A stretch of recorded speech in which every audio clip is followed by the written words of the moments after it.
साथियों नमस्कार। साथियों, 8वें वेतन आयोग की खबरों से सोशल मीडिया प्लेटफॉर्म पटा पड़ा। जहां तक भी आप आंखें दौड़ाओगे तो 8वें वेतन आयोग से संबंधित खबरें मिलेंगी। और खबरें भी किस तरह से हैं कि आपका वेतन और पेंशन हजारों में बढ़ जाएगा, फिटमैन फैक्टर 3.68 हो जाएगा। अलग अलग तरह की अलग अलग खबरें अपने अपने हिसाब से न्यूज चैनल दिखा रहे हैं, दे रहे हैं। और जो केंद्रीय कर्मचारी हैं, जो पेंशनर हैं, जिनकी तादाद करोड़ों में है, वो चाय की चुस्कियों के साथ इन खबरों को भी बिस्कुट की तरह खा रहे। पर असल में हो क्या रहा है, क्या कुछ हाथ में आएगा भी या नहीं आएगा?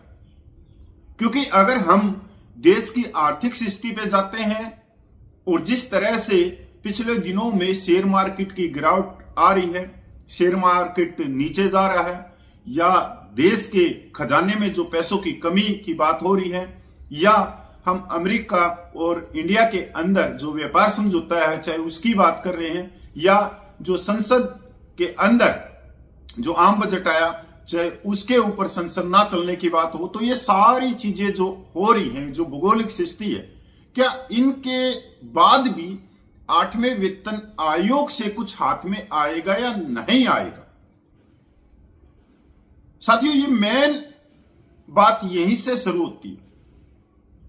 साथियों, एक तरफ 8वें वेतन आयोग ने एक वेबसाइट जारी कर दी है 18 अहम सवालों को लेके, जहां पर कोई भी केंद्रीय कर्मचारियों का संगठन, चाहे कर्मचारी चाहे कोई इंडिविजुअल पेंशनर, वो अपने सुझाव दे सकता है।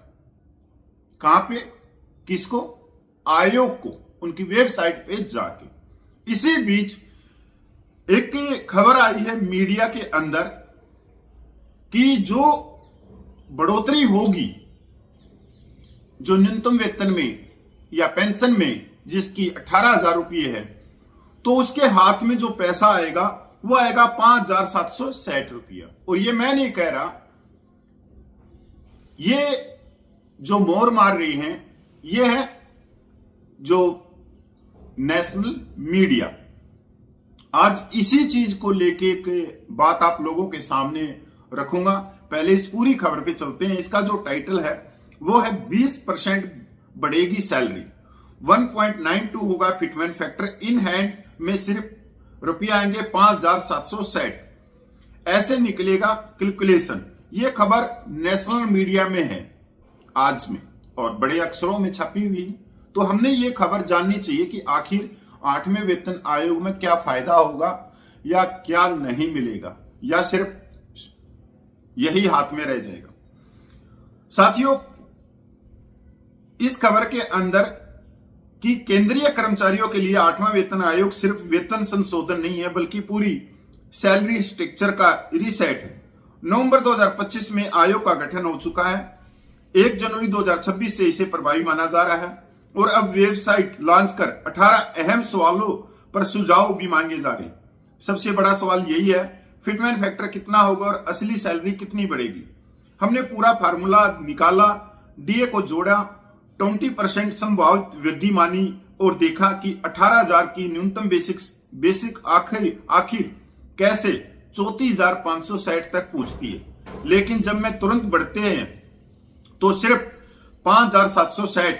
ये पूरा गणित समझना होगा, पहले समझिए पूरा गणित। अब ये आगे अपना पूरा गणित भी इसमें समझा रहे हैं और आपको स्क्रीन के ऊपर इसकी स्लाइड भी दिखेंगी। 8वां वेतन आयोग 1 जनवरी 2026 से प्रभावी है। गठन नवंबर 2025, वेबसाइट लॉन्च, 18 सवालों पर सुझाव मांगे, डीए 60%, जनवरी 2026 आधार, अनुमानित फिटमैन फैक्टर 1.92, इन्होंने 1.92 का फिटमैन फैक्टर दे दिया। न्यूनतम बेसिक सैलरी 18,000 से 34,560, वास्तविक तत्काल बढ़ोतरी 5,760 रुपया, यानी 20% जरूरी हाइक दिखाती है, लेकिन जेब में आने वाला इजाफा सीमित होगा। 8वां वेतन आयोग तारीख तय, फायदा लेट क्यों?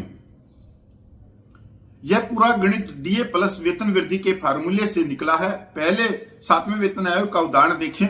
6 एपीसी में बेसिक 7,000, डीए 125%, वेतन वृद्धि सिफारिश 14.3% वृद्धि। गणित एक बेसिक सैलरी, दूसरे नंबर पे 1.25, डीए 125% 2.25, 0332 2.57 फिटमैन फैक्टर। इसी तरह 7वें वेतन आयोग में 2.57 का फिटमैन फैक्टर बना। अब 8वें वेतन आयोग का फार्मूला कैसे निकला? Step 1 basic salary 1, step 2 DA 60%, 1 plus 0.60 तो 1.60 ये यहां पर बता रहे। इसके बाद में स्टेप 3 अनुमानित वेतन वृद्धि 20%, 1.60 का 20% कितना हो गया? 0.32, 1.62 प्लस 0.32 1.92 का फिटमैन फैक्टर ये दिखा रहे हैं यहां पे आके। इसलिए 1.92 फिटमैन फैक्टर एक व्यवहारिक और गणितीय रूप से मजबूत अनुमान है। पूरा सैलरी कैलकुलेशन सीपीसी न्यूनतम basic salary 18,000, DA 60% 10,800, effective salary value 28,800। अब फिटमैन फैक्टर 1.92 लागू करें तो 18,000 गुणा 1.92 34,560। नई बेसिक सैलरी 34,560 होगी, लेकिन सरकार इसे राउंड ऑफ करके 35,000 की जा सकती है। ये जो मीडिया बता रही है वास्तव में यही होने वाला है, क्योंकि अब आप थोड़ी सी नजर घुमाओ, जो केंद्रीय कर्मचारियों के बड़े संगठन हैं वो भी कह रहे हैं कि बेसिक सैलरी 35,000 होनी चाहिए। वो भी ये कह रहे हैं, उसी हिसाब से ये नेशनल मीडिया भी कह रही है।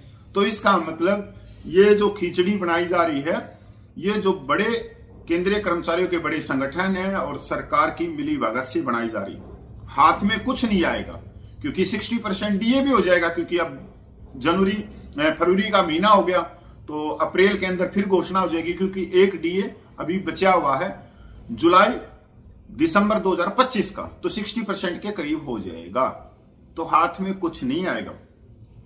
असली सवाल जेब में कितना बढ़ेगा? नई बेसिक सैलरी 34,560, पुरानी प्रभावी सैलरी बेसिक प्लस डीए 28,800 और 18,000 प्लस 10,800 मतलब 28,800 डीए को मिला के है। अंतर 5760 रुपये का पड़ रहा है, मतलब 5,760 रुपये की बढ़ोतरी होगी। यानी पे बैंड 18,000 लेवल एक के कर्मचारियों की सैलरी में इन हैंड इजाफा 5760 होगा। कब लागू होगा ये आपको सबको मालूम है कि इसकी 2029 में लोकसभा चुनाव है, तो जाके ये होगा लास्ट 2028 में। अभी समय बहुत ज्यादा है। नया वेतन आयोग लागू होते ही पुराना डीए बेसिक में एडजस्ट हो जाएगा। ऊपर कैलकुलेशन में वही किया गया है। अब डीए फिर 0% से शुरू, अगले 6 महीनों में सीपीआई के आधार पर फिर बढ़ेगा। अगर नया वेतन लागू होगा तो डीए 0 हो जाएगा, फिर 6 महीने के बाद में सीपीआई के आंकड़े आएंगे तब डीए बढ़ेगा। अगर 30% हाइक माने तो क्या होगा? 1.60 का 30% कितना हो गया? 0.48। 1.60 प्लस 0.48 तो फिटमैन फैक्टर आएगा 2.08। तब 18,000 गुणा 2.08 37,440 रुपये नया वेतन बनेगा। लेकिन यह अधिकतम परिदृश्य है, सरकारी वित्तीय स्थिति पर निर्भर है। देखो इसमें भी यही बता दिया कि लेकिन यह अधिकतम परिदृश्य है, मतलब इसकी कल्पना कर सकते हो। और अगर 2.08 होगा तो सरकारी वित्तीय स्थिति पर भी निर्भर होगा। वो मैंने बता दिया कि देश की आर्थिक स्थिति आज किस हिसाब से चल रही है। क्या 20% ही अंतिम हाइक होगी? निश्चित नहीं। फैसला इन कारकों पर निर्भर करेगा। महंगाई का रुझान, राजकोषीय घाटा, सरकार की आय, कर्मचारी यूनियन का दबाव। अब कर्मचारी यूनियन का तो कोई दबाव है ही नहीं सरकार पे, क्यों? मिली भगत चल रही है सारी चीजें। सीपीसी बनाम 8वां सीपीसी की तुलना, बेसिक 18,000 तो 8वें वेतन आयोग में 34,560 रुपये। डीए एडजस्ट हो जाएगा सारा का सारा। आगे क्या बदलेगा? डीए 60% पर सीतर है। वेबसाइट पर सुझाव का विश्लेषण, फिटमैन फैक्टर पर चर्चा होगी, वित्तीय बोझ का आकलन होगा और 18 महीने में आयोग अपनी रिपोर्ट देगा। पर अब आप देख लो कि 4 नवंबर 2025 को नोटिफिकेशन निकला था 8वें वेतन आयोग का, और अब फरवरी का महीना चल रहा है। तो अब आपको समझ में आ रही होगी कि अभी तक आयोग ने कितना काम किया होगा। तो आयोग ने कितना काम किया है वो आप लोगों के सामने। साथियों, मैं एक चीज बड़े प्यार से बताना चाहता हूं कि 8वें वेतन आयोग में कुछ बढ़ो या नहीं बढ़ो, पर जो गोदी मीडिया है वो आपके दिमाग की हवा निकाल के छोड़ेगी। और खासकर जो कोट टाई वाले यूट्यूबर हैं वही भी। दूसरी चीज, अगर हमारे पूर्व सैनिक भाई इस वीडियो को देख रहे हैं तो मैं इनको एक बात बताना चाहता हूं। साथियों, 8वें वेतन आयोग से आप लोगों को बहुत सारी उम्मीदें हैं, जैसे कि मिलिट्री सर्विस पे, इक्वल मिलिट्री सर्विस पे, जिसका सीधा प्रभाव आपकी पेंशन पे पड़ता है। दूसरा डिसेबिलिटी पेंशन, तीसरा प्रीमेच्योर रिटायर को ओआरपी, जो हर 5 साल में आपकी पेंशन बढ़ोतरी का एक रास्ता है। अब इन 3 चीजों को आप ले लीजिए। ये तीनों चीजें जो 32 लाख पूर्व सैनिक हैं उनके पास में नहीं, पर अगर ये तीनों चीजें हैं तो वो रिटायर्ड अफसरों के पास में। आपको मालूम हो कि जो मिलिट्री सर्विस पे है वो सिर्फ ब्रिगेडियर रैंक तक थी, पर जो ओआरओपी 3 आई उसके अंदर वो लेफ्टिनेंट जनरल तक भी लागू होगी, क्योंकि उसके अंदर एनएफयू को लागू कर दिया। आज के दिन एक कर्नल और एक लेफ्टिनेंट जनरल की पेंशन में सिर्फ 800 रुपये का अंतर रह गया, जो हजारों में होता था पहले। तो ये हुआ कैसे? ये इस तरह से हो रहा है कि जो 32 लाख पूर्व सैनिक हैं, जवान जीसीओ, उनको ये रैलियों में शामिल करते हैं, उनके चेहरे को आगे दिखाते हैं, उनके चेहरे को आगे दिखा के सरकार के ऊपर दबाव बनाते हैं कि मेरा जवान मेरा जवान, और मांगे सिर्फ रिटायर्ड ऑफिसर की पूरी होती है। और हम क्या कर रहे हैं? हम दरी और कुर्सी बिछा रहे हैं, नारे लगा रहे हैं, क्योंकि हमारे सीधे तौर पे कहूं तो हमारी चमचागिरी निकल ही नहीं रही। पर देखो, मैं ऑफिसर को यहां बहुत अच्छा मानता हूं, वो दिमाग का प्रयोग कर रहा है और हमारी भीड़ को आगे लगा के उस भीड़ का वो प्रयोग कर रहा है, अपने स्वार्थ वो सीधे कर रहा है। और हम क्या कर रहे हैं? साथियों, जब तक हम इस भेड़ चाल से बाहर नहीं निकलेंगे, जब तक हम इस गुलामी से बाहर नहीं निकलेंगे, तब तक कोई भी सरकार आए, चाहे 50 साल और लग जाए आगे के, तब तक ना तो आपकी मिलिट्री सर्विस पे, ना ही डिसेबिलिटी पेंशन, ना ही संविधान के दायरे में आपको समानता मेरे को मिलती हुई दिखाई दे रही, क्योंकि जब तक आपकी आवाज ऊपर नहीं जाएगी। अब साथियों, जवान जीसीओ सालों बाद खड़े हुए हैं, वो अपने दम पे रैलियां भी कर रहे हैं, सब कुछ कर रहे हैं, पर दूसरी ही तरफ ऑफिसर सिर्फ 3% है रिटायर्ड। अब वो भी रैलियां कर रहे हैं। अब उनकी भीड़ में कौन शामिल हो रहे हैं? वही जवान जीसीओ शामिल हो रहे हैं। एक तबका अपने अधिकारों की मांग कर रहा है, तो दूसरा तबका जाके अफसरों के अधिकारों की मांग कर रहा है। तो होगा कैसे? अब सरकार तो समझ में नहीं आ रहा। सरकार का तो सिर में दर्द हो गया कि एक्चुअल में ठीक कौन है, कौन अपने अधिकारों की आवाज उठा रहा है, ये उठा रहे हैं या ये उठा रहे? तो होगा कैसे? साथियों, जब हम देखते हैं कि पढ़ी लिखी स्टेट के अंदर भी ऐसा हो रहा है। अब खबर आ रही है केरल से। केरल के अंदर लीग ने एक बहुत बड़ा प्रोग्राम किया है, जिसके अंदर 10,000 से ज्यादा एक्स सर्विसमैनों ने उसमें हिस्सा लिया।